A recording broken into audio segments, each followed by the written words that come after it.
Good morning students. Class ninth के students का स्वागत करता हूं मैं हूं आपका आकाश सर। हमने कॉन्स्टिट्यूशन डिज़ाइन के जो है 2 पार्ट कर लिए हैं और ये इसका फाइनल पार्ट है। Chapter 3 civics, class ninth civics, constitutional design the final part. तो इसमें हम बस कुछ इंपॉर्टेंट पॉइंट्स पढ़ेंगे और इसे एंड कर देंगे। Democratic constitution in South Africa, इसका थोड़ा सा पढ़ेंगे कि जो डेमोक्रेटिक कॉन्स्टिट्यूशन का था साउथ अफ्रीका का, तो साउथ अफ्रीका का जो लोकतांत्रिक जो संविधान था उसके बारे में पढ़ेंगे। ठीक है, तो चलिए स्टार्ट करते हैं। स्ट्रगल अगेंस्ट अपार्थीड, अपार्थीड के अगेंस्ट जो है स्ट्रगल देखते हैं। अपार्थीड क्या होती है? जो अपार्थीड थी was the name of the system of racial discrimination. क्या रेशियल डिस्क्रिमिनेशन क्या क्या था? एक सिस्टम था। ठीक है, क्या था? एक सिस्टम था। रेशियल डिस्क्रिमिनेशन मतलब होता है रंग भेद। ठीक है, रेशियल डिस्क्रिमिनेशन मतलब होता है रंग भेद। रंग भेद मतलब काले और गोरे में जो रंग भेद किया जाता है। ठीक है, इसे कहते हैं रेशियल डिस्क्रिमिनेशन, और रेशियल डिस्क्रिमिनेशन को कहते हैं apartheid. Unique to the South Africa, ये प्रचलन में था। आगे चलते हैं।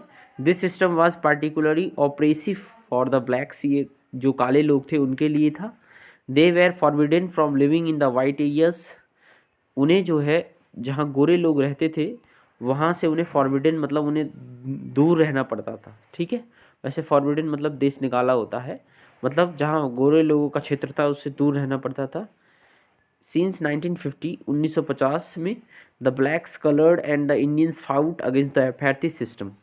ब्लैक्स मतलब जो काले लोग वहाँ के थे, नीग्रोस, और जो इंडियंस लोग थे उन्होंने जो अपार्थीड सिस्टम था इसके खिलाफ जो है लड़ाई प्रारंभ कर दी। ठीक है बच्चों, नेक्स्ट है the African National Congress, ANC कहते हैं इसको, was the umbrella organisation that led the struggle against the policies of segregation.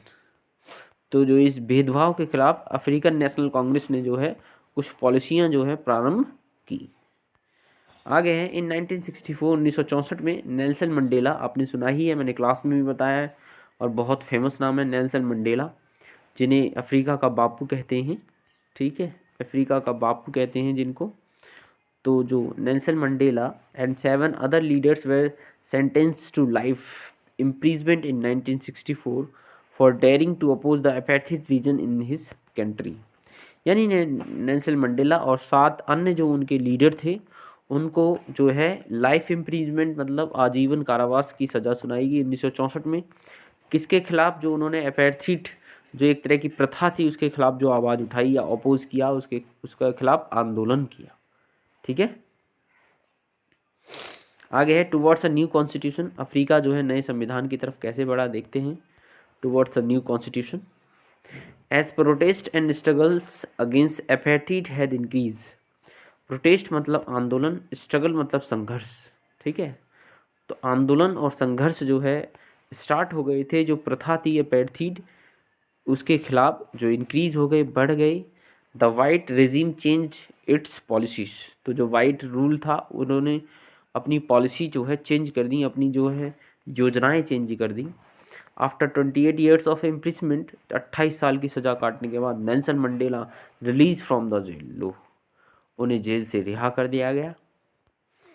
Eight the midnight 26 of April 1994, 26 अप्रैल की मध्य रात्रि में democracy was adopted as a form of government in South Africa.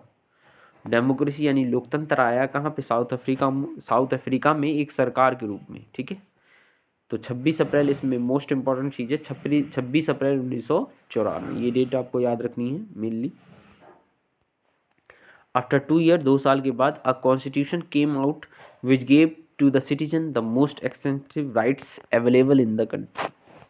2 साल के बाद जो है कॉन्स्टिट्यूशन संविधान आया और जिसने क्या दिए, जो नागरिक थे, सिटीजन्स थे, उनको क्या दिए? राइट्स दिए, यानी अधिकार दिए। ठीक है, extensive rights available in the country. आगे है, ये मैंने क्लास में पढ़ा दिया था, फिर भी एक सरसरी नज़र डाल लीजिए। Why do we need a constitution, हमें संविधान की आवश्यकता क्यों पड़ती है? A constitution is necessary because it generates a degree of trust and coordination that is necessary for the different kind of people live together. संविधान इसलिए ज़रूरी है क्योंकि क्या ये जनरेट करता है, it is necessary because it generates a degree of trust. ठीक है, ये आपस में जो है, जो ट्रस्ट होता है आपस में, उसको जनरेट करता है। ठीक है, एंड कोऑर्डिनेशन, कोऑर्डिनेशन मतलब समन्वय, समन्वय, समन्वय मतलब एक दूसरे के प्रति मेल भाव। ठीक है, इस तरह की चीज़ें जो है प्रदर्शित करता है कॉन्स्टिट्यूशन। ट्रस्ट और कोऑर्डिनेशन, मेल भाव और ट्रस्ट जो है क्या करता है, जनरेट करता है। That is necessary for the different kind of people to live together. ये इसलिए कारण है क्योंकि जो दो डिफरेंट काइंड के पीपल, जैसे आप सपोज कर लीजिए हिंदू हैं, इंडिया में ले लो, हिंदू हैं, मुस्लिम्स हैं, सिख हैं, ईसाई हैं, सारे के सारे एक ही देश में कैसे रह रहे हैं, क्योंकि हमें इन्हें कुछ और चीज़ प्रदान नहीं करती, मतलब कोई और राइट इन्हें, मतलब कोई अलग से कोई बुक नहीं है जो इन्हें रहने के लिए जो वह प्रोवाइड करता है, जो वातावरण, सिर्फ एक कॉन्स्टिट्यूशन वो बुक है। ठीक है, कॉन्स्टिट्यूशन संविधान ही है जो हिंदू मुस्लिम सिख ईसाई को भारत में रहने के लिए जो है उनकी शर्तों को जो है प्रोवाइड करता है कि किस तरह से आपको रहना है। ऐसा नहीं है आपको लड़ना है, झगड़ना है। ठीक है, आज थोड़ी प्रॉब्लम है इसलिए ऐसे पढ़ा रहा हूँ मैं। अब आगे चलते हैं। नेक्स्ट है आपको, आप समझे ना कॉन्स्टिट्यूशन क्या प्रोवाइड करता है। It specify how the government will be constituted. ये भी स्पेसिफाई करता है कि सरकार जो है किस तरह से बननी चाहिए। हु विल हैव पावर, और पावर यानी शक्तियाँ किसके हाथ में होनी चाहिए, बाकी क्लास में मैंने बताया था। ठीक है, शक्तियाँ किसके हाथ में होनी चाहिए। ठीक है, कॉन्स्टिट्यूशन तो यही लेगार्ड प्रोवाइड करता है। It lays down limits on the power of the government and tell us what is the rights of the citizen are. सरकार की जो है कुछ सीमाएं निर्धारित करता है of the government and tell us what the rights of the citizens are, और जो नागरिकों के जो है उनके राइट्स जो हैं, उनके अधिकार को भी बताता है। सरकार की कुछ सीमाएं ऐसे निर्धारित करता है, जैसे अगर कोई सरकार जो है जीत गई है और वो लोकसभा में जो है बहुमत में है, उस कंडीशन में सरकार क्या करेगी, जो संविधान है, कॉन्स्टिट्यूशन है, उसमें अमेंडमेंट करना स्टार्ट कर देगी। अमेंडमेंट मतलब संशोधन, अमेंडमेंट करना स्टार्ट कर देगी। अब होगा क्या, जब आप कॉन्स्टिट्यूशनल अमेंडमेंट करोगे, संविधान संशोधन करोगे, तो जो पुरानी चीज़ें उन्हें आप हटाना स्टार्ट कर दोगे। तो इसमें कुछ पुरानी, ज़्यादातर जो संविधान जो है आप संशोधन कर दोगे, तो इसका मतलब आप एक नया संविधान बना दोगे। ठीक है, नए नए कानून लाओगे संविधान संशोधन करके। तो इसलिए संविधान जो है गवर्नमेंट्स की जो है क्या करता है, लिमिट प्रोवाइड करता है सरकार, और सरकार को ये भी पर प्रोवाइड करता है कि आप किस हद तक कार्य कर सकते हैं। ठीक है, it express the aspirations of the people about the creating of a good society. ये लोगों को जागरूक करता है कि एक अच्छा समाज जो है निर्माण किया जाए। ठीक है, कैसे, जो यहाँ देखो राइट्स, सिटीजन्स राइट्स भी तो थे। ठीक है, ये कई बार बताया है, ये आपके फंडामेंटल राइट्स हैं जो इंडियन कॉन्स्टिट्यूशन में 12 to 35 आर्टिकल में दिए गए हैं, 1235, जिसमें से एक आर्टिकल ले लेते हैं, article 15, the most important article. यानी आप किसी भी व्यक्ति के आधार पर, जाति, धर्म, रेस के आधार पर उससे जो है क्रीड के आधार पर भेदभाव नहीं कर सकते। ठीक है, तो ये राइट्स हैं। It express the aspiration of the people about the creating a good society. अब आते हैं making of the Indian constitution, भारतीय संविधान बनाते समय। इन 1928 Motilal Nehru and the 8 other Congress leaders drafted a constitution for India. 1928 में एक कॉन्स्टिट्यूशन बना था, आपको ये याद रखना है, ये मोस्ट इंपॉर्टेंट है, सभी एग्जाम में आने वाला है। आईएएस से लेके पीसीएस से लेके रेलवे से लेके किसी भी एग्जाम में पूछा जाता है।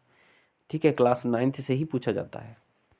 इन 1928 Motilal Nehru and 8 other Congress leader drafted a constitution for India. ठीक है, भारत के लिए एक कॉन्स्टिट्यूशन का प्रारूप तैयार किया। ड्राफ्टेड मतलब प्रारूप, कैसा होना चाहिए, 1928 में। फिर आगे देखते हैं।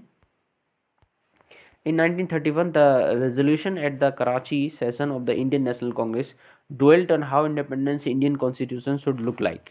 1931 के कराची अधिवेशन, ठीक है, कराची अधिवेशन में जो इंडियन नेशनल कांग्रेस का अधिवेशन था, उसने ये बताया कि जो स्वतंत्र भारत है उसका जो संविधान है वो कैसा होना चाहिए। ठीक है, ये भी आपको याद रखना है, ये सब फैक्ट हैं, ये फैक्ट आपको याद रखनी है। ठीक है, factors contributed to the making of our constitution, कौन कौन से फैक्टर आए वो देख लेते हैं। ठीक है बच्चों, तो फैक्टर्स को एक बार देख लेते हैं। आइडियल्स ऑफ फ्रेंच रेवोल्यूशन, यानी जो फ्रांस की क्रांति थी उनसे जो आइडियल्स थे, ठीक है, उन्हें भी हमने इसमें समाहित किया। The practice of parliamentary democracy in Britain, Britain में जो पार्लियामेंट्री प्रैक्टिस होती है, ठीक है, ब्रिटेन में, कहाँ पे, ब्रिटेन में जो पार्लियामेंट्री प्रैक्टिस होती है उसे भी हमने इसमें समाहित किया। The practice of parliamentary democracy in Britain, तो पार्लियामेंट्री में हम जानते हैं ना कि 3 अंग होते हैं, ठीक है, लोकसभा, राज्यसभा और प्रेसिडेंट। तो इस तरह से हमने ये सब चीज़ें ली हैं। तो the practice of parliamentary democracy in Britain, ठीक है, तो और पार्लियामेंट जो है आर्टिकल 79 में है और प्रेसिडेंट जो है इंडियन आर्टिकल 52 में दिया गया है इंडियन कॉन्स्टिट्यूशन के। ये सब याद करनी है। क्या क्या लिया गया, the bill of rights in the US, इससे भी हमें जो है प्रेरणा मिली। द बिल ऑफ राइट्स जो है यूएस का, द सोशलिस्ट रेवोल्यूशन रसिया, अच्छा रूस की जो सामाजिक क्रांति हुई थी, अभी मैंने पढ़ाया था वो चैप्टर, ठीक है, इनसे हमें जो है क्या मिले, हमें जो भावनाएं मिली कि हमें अपना कॉन्स्टिट्यूशन किस तरह से बनाना है। द कॉन्स्टिट्यूशन असेंबली के बारे में पढ़ते हैं। In July 1946 elections to the constitution assembly were held. 1946 में देश में जो संविधान सभा थी कि संविधान को किस तरह से बनाया जाए, उसके लिए जो है इलेक्शंस प्रारंभ किए, ठीक है, इलेक्शन हुए। इसका मतलब जो संविधान सभा का जो सदस्य थे, जितने भी सदस्य थे, जितने भी मेंबर्स थे संविधान सभा के, वे सारे के सारे जो है किसी ना किसी कॉन्स्टिट्यूंसी से आए थे, निर्वाचित होके, ठीक है, यानी वो डायरेक्टली निर्वाचित होके नहीं आए थे, ठीक है, इनडायरेक्टली निर्वाचित होके आए थे, इतना याद रखना है। जैसे डॉक्टर बी.आर. अम्बेडकर जो है बंगाल प्रांत से निर्वाचित होके आए थे, ठीक है, कॉन्स्टिट्यूशन में असेंबली में, ठीक है, बंगाल प्रांत से निर्वाचित होके आए थे, ठीक है। In July 1946 elections to the constitution assembly were held, जुलाई 1946 में कॉन्स्टिट्यूशन असेंबली के लिए इलेक्शन हुए। The drafting of the document called the constitution was done on the constitution assembly, ठीक है। ड्राफ्टिंग मतलब होता है किस तरह से प्रारूप तैयार किया जाए, तो प्रारूप तैयार करना प्रारंभ कर दिया गया, ठीक है। तो आगे हम कल बताएंगे। Thank you.